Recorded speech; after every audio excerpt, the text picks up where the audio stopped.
Hey parents, would you like some help with helping your teen be able to reduce their anxiety?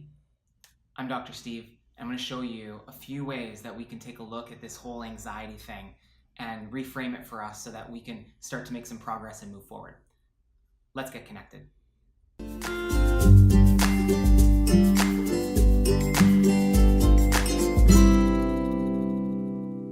So when we look at anxiety, we're starting to create a scenario where there's many things, many experiences that are falling under this umbrella of anxiety.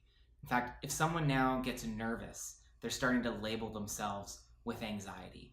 And I think we're doing a bit of a disservice to our teens to so quickly label them, or at least support them in labeling themselves with anxiety. So I'd like to address that first in terms of helping ourselves and our teens to reframe what anxiety actually is.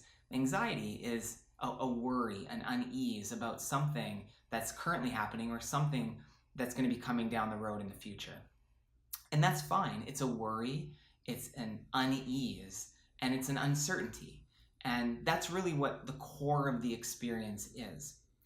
And what I see with some parents is the quick route to diagnosing and to labeling and to putting their child's experience into a box so that maybe we could justify it or have a reason for it or understand it. But ultimately, it's an experience that they're having of unease and uncertainty. Maybe they're having challenges with breathing, fully breathing. Maybe they're starting to get tight and contracted. And these are things that are side effects of the anxious response, where a nervous system, their brain and their nervous system is in a more of a fight or flight mode. And so that's kind of the reality of what anxiety is. And so when we look at that inside the body and we see that maybe they're having a lot of chatty mind and fast flickering thoughts, they feel tight, they feel compressed, they feel worried, they don't want to stretch themselves socially, maybe they want to stay inside, maybe it's public speaking, they don't want to get in front of their class. There's a myriad ways which someone can experience anxiousness or worry about their current state or something towards the future. So that's kind of the reality of anxiety at the first part. So I'd like to address that first. Let's look at the noun versus the verb. And the reason I introduce this is because it becomes a lot easier to change the state of our teenager when they look at their anxiety from a verb standpoint instead of a noun. So a noun is something very solid and it has a lot more permanence to it, whereas a verb is moving, it's action oriented, and it's changeable in its nature.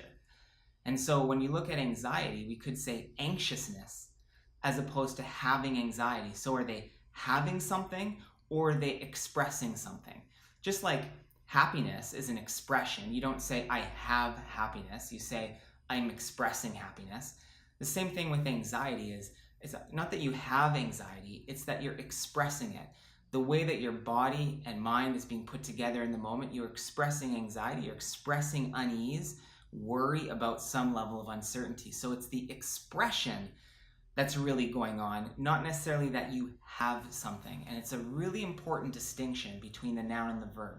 Once you articulate it to them that it's a verb and to yourself that it's changeable, it's movable, then all of a sudden it takes on this impermanence that things can actually change and move. And there's more of a flow to it than something solid like a noun. So that would be the first step that I would suggest that we take a look at, is changing it from a noun to a verb. Okay. Well, now that we have that, and now that it's an expression of anxiousness and expression of anxiety and expression of worry, now what do we do with that? Well, then we take a look at the uncertainty. Why is their body expressing and why is their system expressing worry or anxiousness? Well, the core underlying principle of that is that they're feeling uncertain about something. Okay, so now they're feeling uncertain about it. So it's being rooted from a space of uncertainty. Okay, so now we have this expression stemming from uncertainty. Now we're starting to put the pieces together. Okay, well, what's the uncertainty about? Okay, well, maybe it's a project that's due. Maybe it's a friend is saying something about them and they're worried about what the ripple effect is going to be to other friends. There's a myriad of ways in which we can feel uncertain about something. So it's important to identify with them what is that actual uncertainty. So first, it's changing it from a noun to a verb. Second is being able to acknowledge that there's just uncertainty right now and the feeling of uncertainty. Third is to take a look to say, okay, well, what are you actually uncertain about? Because to have them identify that, there's a level of relief that can come with just identifying exactly what the uncertainty is about. Now, in the fourth step, what we look at is basically how do I then reset my system in order to move through the anxiousness? Well, there's two primary ways that you can do that. One is to reset your breathing patterns. Under the stress response, breathing gets completely chaotic and gets very dysregulated. And gets very choppy. So one way to do that is to place the hands on the belly and just slowly breathing in the nose and out the mouth for a count of 5 seconds in, 5 seconds out.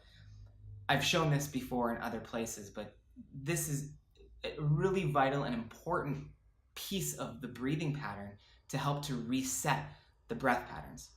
And it helps to reset someone's state to go from a high stress, high worry state into more of an ease.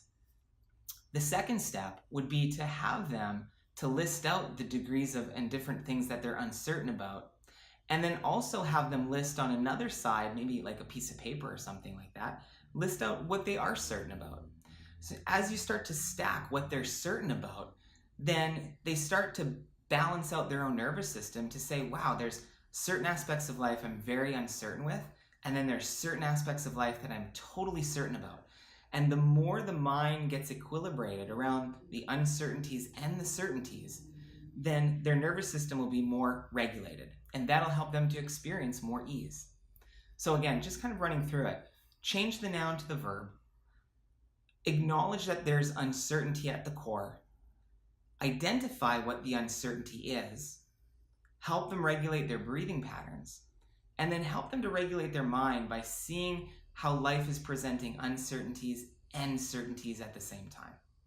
So if you go through that 5-step process, I'll assure that you're going to at least move them in the step towards less anxiety and more relief in their body and their mind. So I look forward to hearing any comments below that you have about the practices that you have and maybe something that you need to do right away with your teen to be able to implement this. So hit on the subscribe button below and look forward to hearing from you.